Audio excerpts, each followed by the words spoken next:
While Europe was still burning witches in mud huts, a black queen commanded 120,000 soldiers and controlled trade routes worth billions in today's money. Her name was deliberately erased from your textbooks. She wasn't alone.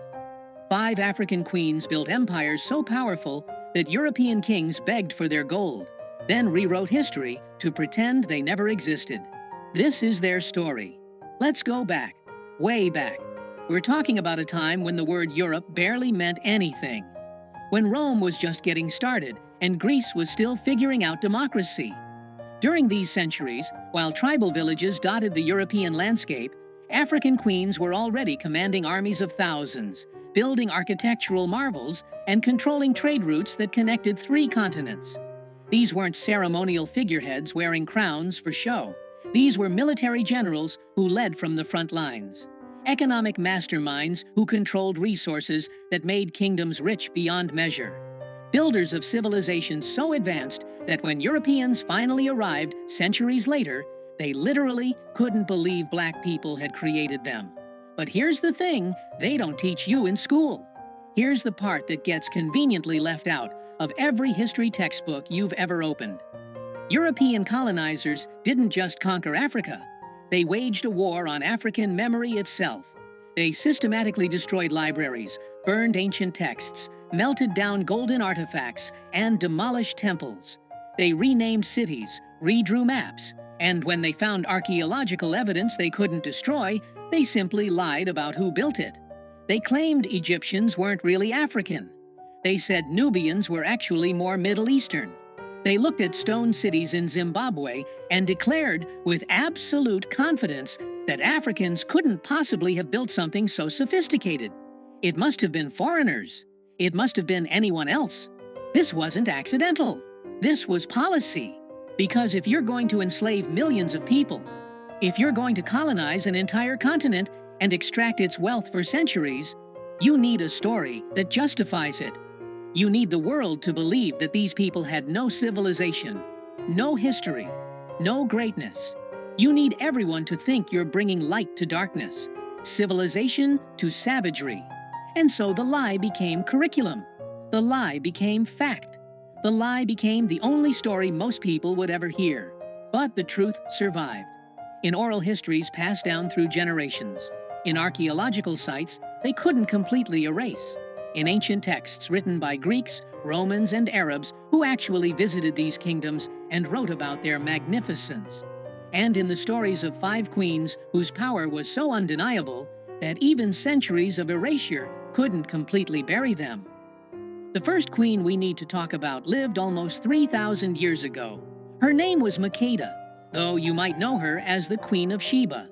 She ruled a kingdom that spanned modern-day Ethiopia and Yemen, and she controlled something that made her phenomenally wealthy: frankincense and myrrh.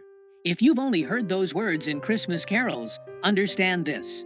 In the ancient world, these resins were worth more than gold. They were used in religious ceremonies, medicine, perfumes, and embalming.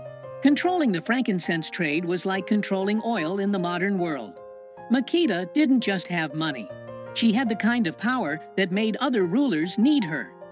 The Bible tells a story about her visiting King Solomon in Jerusalem. She heard about his wisdom and decided to test him with hard questions, bringing gifts of spices, gold, and precious stones. What the Sunday school version leaves out is the political dimension of this visit. This was a diplomatic mission between 2 superpowers. Solomon needed her trade routes. She needed to assess whether an alliance made sense.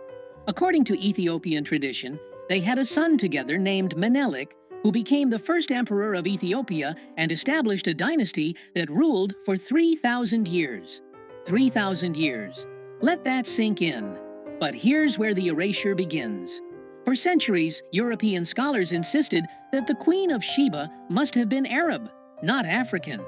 They couldn't accept that a black woman had the wealth and intelligence to impress Solomon. They twisted geography, ignored Ethiopian historical texts, and created elaborate theories to avoid giving credit where it was due.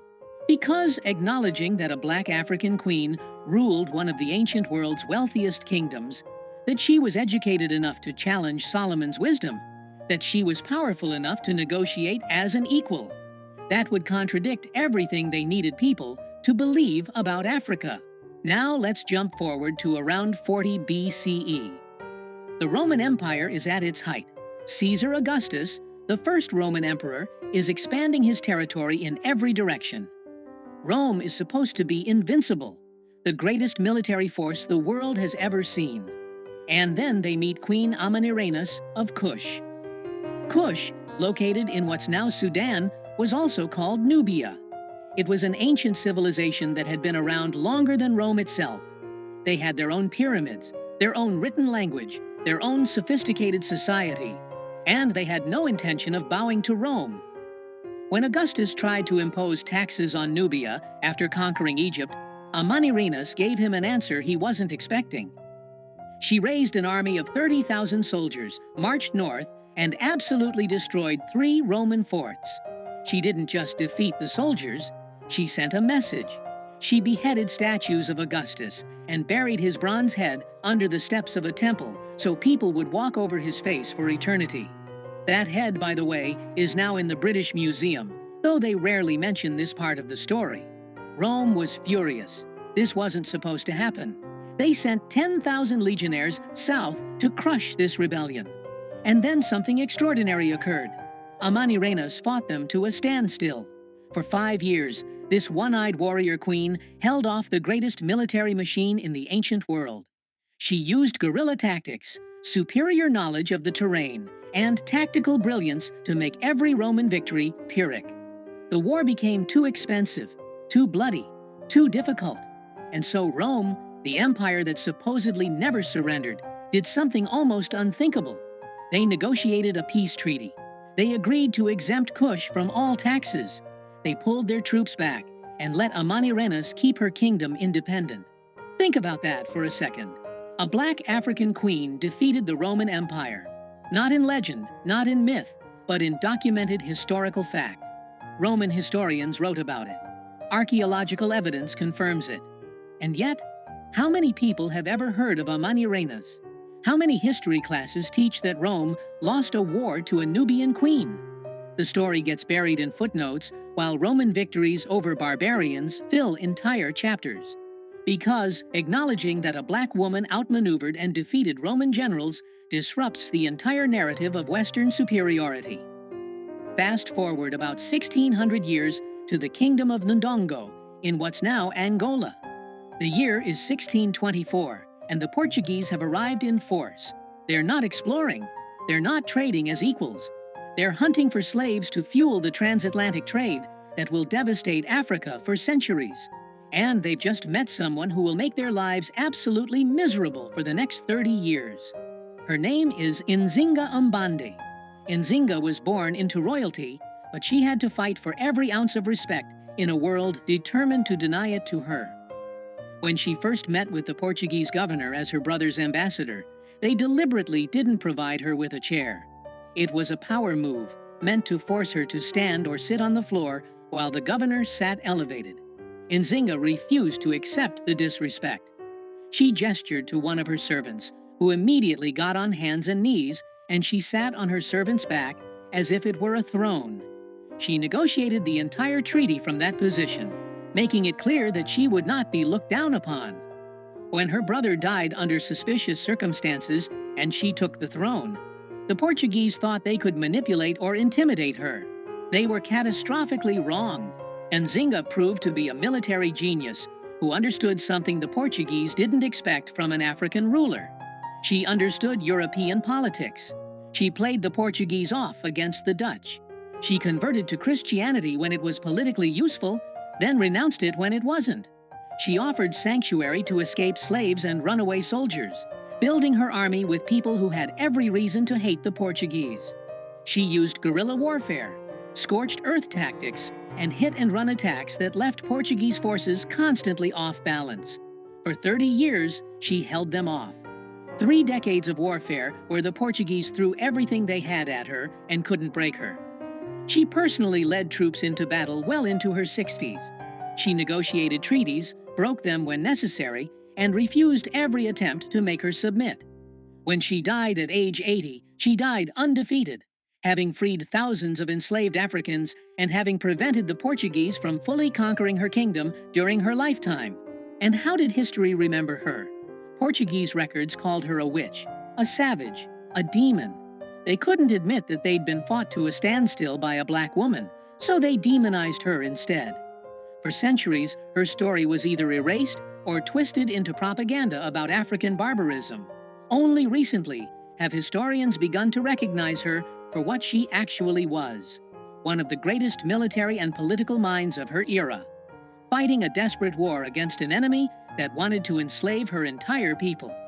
But let's go back even further, because we need to talk about a title rather than a single person. In the kingdom of Kush, there was a word, Kandak. In Greek, it became Candace. It meant queen, but not just any queen. It meant a warrior queen who ruled independently, who commanded armies, who made her own decisions without a king telling her what to do.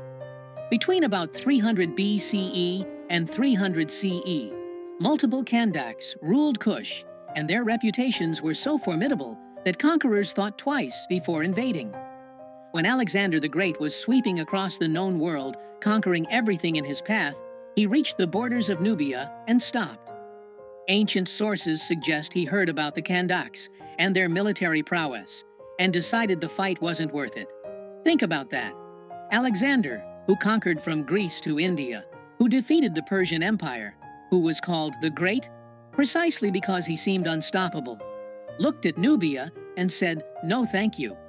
The warrior queens of Kush had a reputation that made even Alexander hesitate. These queens built pyramids. Yes, Sudan has more pyramids than Egypt, though most people don't know that because those pyramids don't fit the narrative about African civilization.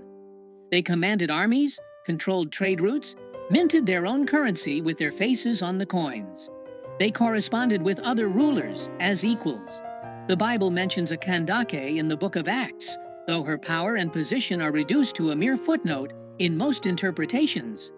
These were women with absolute authority in a world where Greece and Rome insisted only men could rule. And yet their existence has been minimized, footnoted, or erased from popular history. Now let's talk about Queen Amina of Zazzau, who ruled in what's now northern Nigeria from about 1533 to 1610. Amina came to power in the Hausa Kingdom at a time when the trans-Saharan trade routes were the highways of African commerce. Salt, gold, ivory, and enslaved people moved along these routes, making whoever controlled them extraordinarily wealthy. Amina decided she wanted to control them all. She took command of the army and began expanding Zazzau's territory through a combination of military conquest and strategic alliances. She personally led her troops into battle, commanding forces of up to 20,000 soldiers.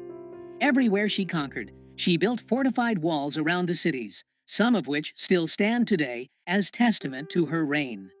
She ruled for 34 years, never married because she refused to share power, and rejected every attempt by European traders arriving on Africa's coast to establish protective relationships that would have undermined her authority. Her kingdom became one of the wealthiest in West Africa. Her military innovations influenced regional warfare for generations. And yet, when British colonizers arrived centuries later and heard stories about her, they declared she was probably a myth. African people couldn't possibly have had a queen that powerful, that successful, that militarily brilliant. It must be exaggerated folklore. Never mind the oral histories that had preserved her story in remarkable detail. Never mind the archaeological evidence. Never mind that other documented historical sources confirmed her existence. The British needed Africans to seem primitive, uncivilized, incapable of self-governance. A queen like Amina contradicted that story, so they simply dismissed her as legend until modern archaeology proved them wrong. Do you see the pattern now? Do you understand what was done? It wasn't just about conquering territory, it was about conquering memory. Because if people know their ancestors built empires, ruled kingdoms, defeated Roman legions, and commanded vast wealth, they won't accept being treated as inferior. They'll know their subjugation is a lie, and so the records had to be destroyed. The libraries of Timbuktu, containing hundreds of thousands of manuscripts, documenting African history, science, and literature were burned. The gold artifacts that proved African metallurgical sophistication were melted down. The stone buildings were attributed to anyone except the Africans who actually built them. And the powerful women who ruled were either erased entirely or reduced to footnotes, their power stripped away, their accomplishments minimized. The lie they told was simple. Africa had no civilization before Europe arrived. Africans had no history worth teaching. Black people built nothing, invented nothing, ruled nothing. Everything good in Africa must have come from outside. This lie justified slavery, because how could it be wrong to enslave people who had never achieved anything on their own? This lie justified colonization, because Europeans were supposedly bringing civilization to darkness. This lie justified theft, because the resources of Africa belonged to whoever was sophisticated enough to extract them, and Africans supposedly weren't. But here's the truth they tried to bury. When Europeans finally reached West Africa in the 1400s, they found cities that dazzled them. They found the Mali Empire with a GDP that dwarfed medieval Europe. They found Timbuktu with universities older than Oxford, where scholars studied mathematics, astronomy, law, and medicine. They found Benin with bronze casting so technically advanced that Europeans couldn't figure out how it was done and assumed it must have been imported. They found Great Zimbabwe with stone architecture so sophisticated that colonizers spent decades insisting Phoenicians or Arabs must have built it, because accepting that Africans created it was ideologically impossible. They found Mansa Musa, a black emperor who went on Hajj to Mecca and gave away so much gold along the way that he crashed the Mediterranean economy for years. He was literally too rich for the economic systems of his time to handle. He built libraries, universities, and mosques. He turned Timbuktu into an intellectual center of the Islamic world. And he did all of this while ruling an empire larger than Western Europe. And yes, they found evidence of these 5 queens and dozens more like them. Women who commanded armies, while European women couldn't own property. Women who controlled trade routes, while European women were burned as witches if they were too educated. Women who built dynasties that lasted longer than most European kingdoms existed. African civilizations didn't fall because they were primitive or inferior. They were systematically destroyed by the transatlantic slave trade and European colonization. Over 400 years, an estimated 12 to 15 million Africans were kidnapped and enslaved. Entire regions were depopulated. Sophisticated political structures were deliberately shattered. Economic systems were redirected to serve European interests. And then, when colonizers had finished extracting wealth and destroying societies, they pointed at the devastation they'd caused and said, "See? They were never civilized to begin with." The evidence of the lie is everywhere if you know where to look. Ancient Greek historians like Herodotus openly wrote about traveling to Africa and learning from African scholars. The Bible is full of references to powerful African kingdoms. Kush is mentioned repeatedly. Ethiopia is referenced throughout. Roman coins show extensive trade with Nubian empires. Medieval Arab scholars wrote detailed accounts of visiting West African kingdoms and being amazed by their wealth and sophistication. The proof was never actually hidden. It was just ignored, dismissed, or reinterpreted to maintain the narrative of African inferiority. But by the 1800s, when colonization was reaching its peak, this history was being actively suppressed. It was classified or hidden in archives where only scholars could access it. It was removed from educational curricula. It was declared unreliable or exaggerated. Because if people knew that Africa had queens ruling empires, while Europe was barely literate, how could you justify the colonial project? If people knew that Africans had sophisticated political systems, advanced architecture, and thriving universities, how could you claim they needed European civilization? The most revolutionary act, it turns out, is remembering. It's refusing to accept the sanitized, whitewashed version of history that makes European dominance seem natural and inevitable. It's digging up the stories they tried to bury and shouting them loud enough that they can't be ignored anymore. These 5 queens weren't exceptions. They weren't rare anomalies in an otherwise primitive continent. They were products of sophisticated societies that valued different things than European societies did. Societies where women could hold ultimate power, where military prowess mattered more than gender, where wealth and learning flourished long before Europe emerged from its dark ages. Their stories weren't lost. They were stolen, deliberately, systematically, as part of a centuries-long campaign to make people forget that black civilizations built empires, that black rulers commanded respect from other world powers, that black people have always been capable of extraordinary achievement when not subjected to systematic oppression and erasure. History is written by conquerors, yes, but the truth survives. It survives in the archaeological evidence they couldn't completely destroy. It survives in oral traditions passed down through generations, despite every attempt to silence them. It survives in the ancient texts that documented these kingdoms before anyone had a political reason to pretend they didn't exist. And it survives in the DNA of every person descended from these civilizations, carrying the legacy of queens and emperors, whether they know it or not. Erasing a people's past is how you control their future. If you don't know your ancestors built empires, commanded armies, accumulated wealth that made European kings jealous, and ruled with wisdom that other civilizations respected, then you might believe the lie that you're inherently inferior. You might accept subjugation as natural. You might not fight for the power that is your birthright, but resistance is black history. From Amanirenas defeating Rome to Nzinga fighting Portuguese colonizers, from the Kandakes building pyramids to Amina expanding kingdoms, every generation has fought erasure. Every generation has refused to disappear. Every generation has preserved some piece of the truth and passed it forward. Your textbooks lied. These queens ruled the world before Europe even knew that world existed. They commanded wealth, respect, and power that rivaled anything their contemporaries achieved. And remembering them isn't just about correcting historical inaccuracy. It's about understanding that the current world order, where European and European-descended powers dominate, isn't natural or inevitable. It's the result of specific historical processes of violence, theft, and erasure. It's a construct that can be challenged and changed. Because the most dangerous thing you can do to a system built on lies is tell the truth.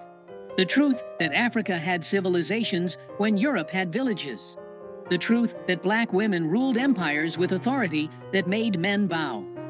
The truth that African achievement was systematically erased to justify centuries of exploitation. The truth that we carry the legacy of queens, remember their names, tell their stories, refuse to let them be forgotten again. Because they didn't fight their wars, build their empires, and rule their kingdoms so that their descendants would believe the lies of their conquerors. They did it so we would know, so we would remember, so we would understand that greatness is our inheritance, no matter how many centuries of propaganda say otherwise.